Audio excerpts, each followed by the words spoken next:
Hello, CGH community. I'm Dr. Paul Steinke, CGH's President and CEO. I'm coming to be with you again today to talk about a few things. I want to share something about telehealth visits. We'll talk about some questions that we've had since our last get-together. And then I want to talk about some supplies and give some thank yous to those in the community for your support. So let's get started. So we're all getting through this day by day and week by week, and hopefully we're starting to see some light at the end of the tunnel. It is through the support of a great community like you all that we're able to make that happen.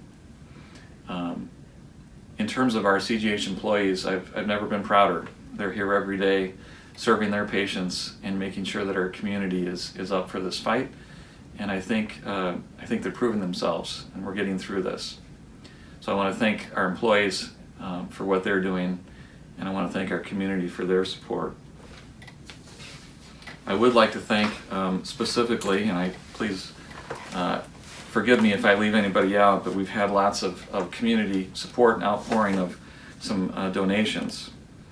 So 3W Construction, Abiding Word Church, Aztec, Boston Leather, Fortune Cycle, Grummer's Hardware, Illinois Cache, Montmorency Schools, Newman Schools, One Main Financial, Rock Falls Grummerts, River Ridge Animal Hospital, Sauk Valley Community College, Sherwin-Williams, Wall Clipper. I'm going to come back to Wall Clipper.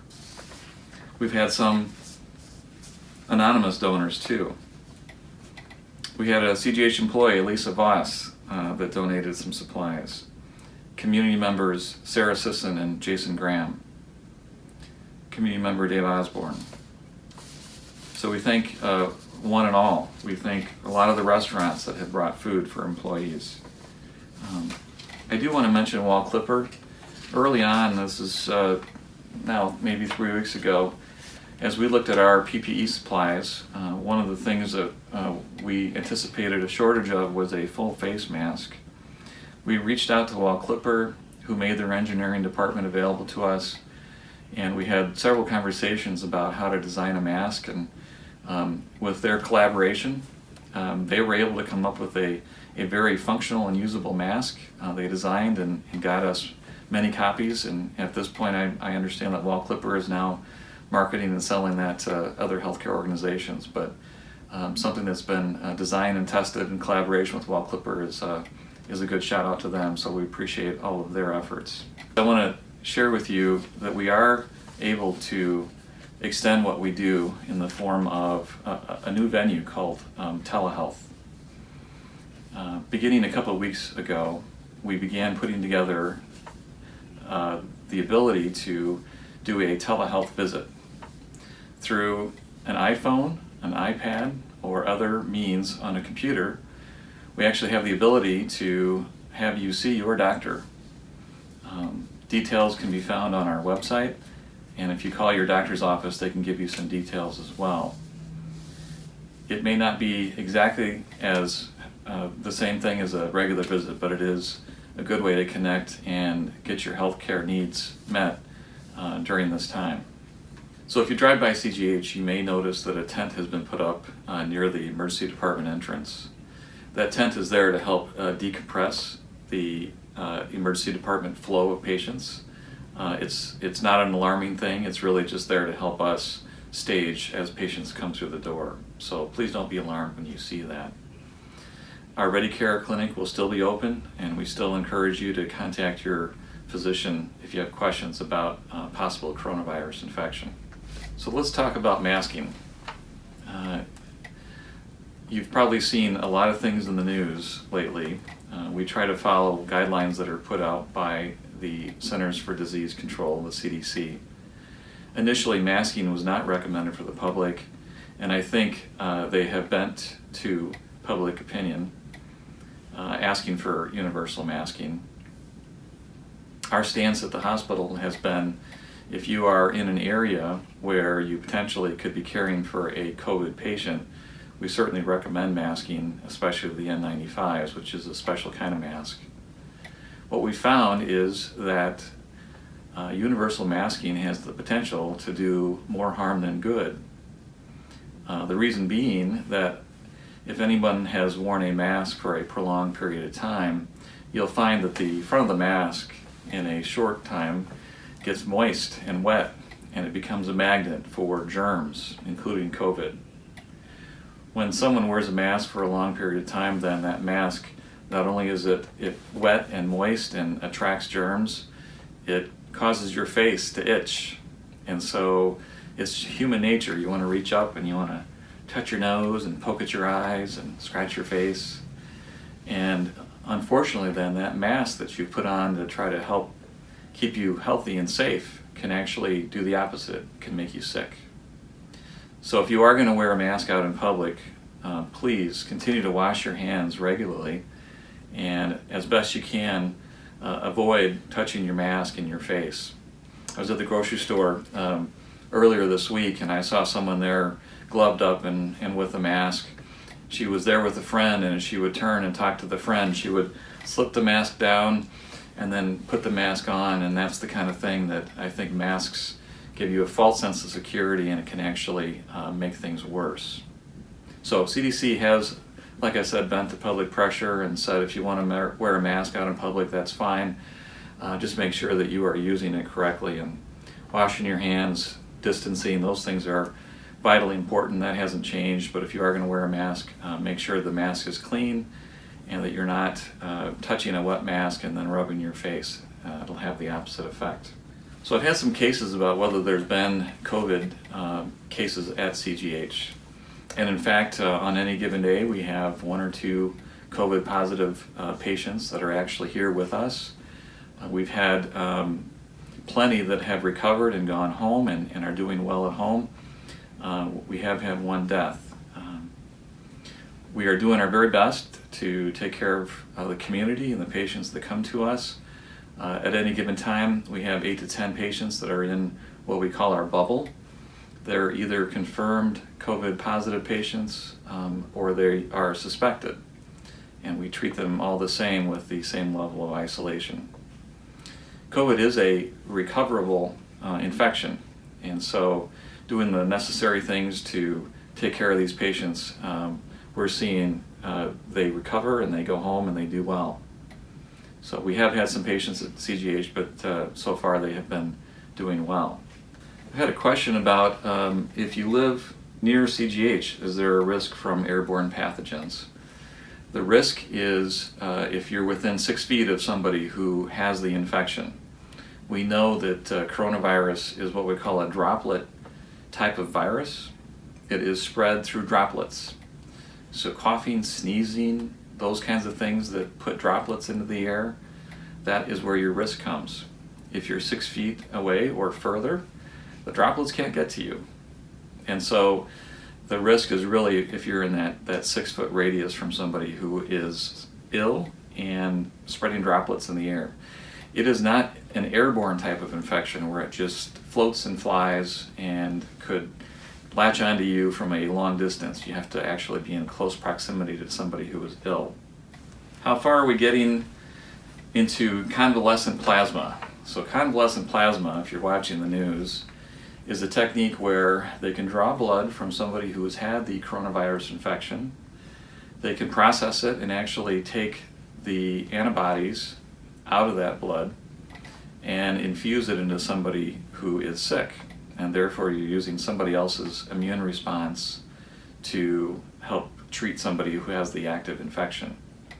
There are several trials underway, and we are aware of drawing blood and in people that have had the coronavirus infection and giving it to, usually these are larger academic centers that are studying that method, but we are not doing that at CGH presently.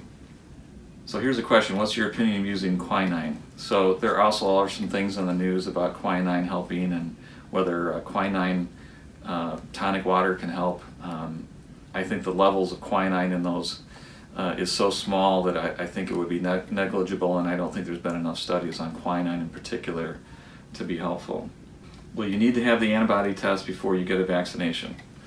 Well, there is not a vaccination available as yet. Depends on what you read. we're hearing that the vaccination may be 9 to 12 months away, maybe even 15 to 18 months. Generally speaking, though, vaccination presents to your immune system a weakened form of the virus, or a dead form of it, so that your body can mount an immune response when the live virus comes. Antibody testing, if you've had the infection prior and you get the vaccination, nothing would happen. So that's, first of all, we don't have a vaccination, but secondly, if you've had the COVID infection and you ended up getting the vaccination, there wouldn't be any harm in doing that. How safe is it to come into CGH for a scheduled appointment or to the lab? So we have that question a lot here, especially from employees. I look at CGH, on the one hand, we are the center for coronavirus potential patients. So on the one hand, we do have patients that come in that do have the infection, but they are handled in a very controlled manner, and we have a very controlled environment here at CGH. Every single person who comes through our doors undergoes a screening questionnaire. They get a temperature taken. We do a pulse ox to see how they're oxygenating their blood. Within the halls of CGH, we have a very rigid way that we wipe down our surfaces and control the environment. Our temperature, humidity, and airflow patterns are very controlled. So within CGH itself, we have a very rigid and controlled, exacting environment.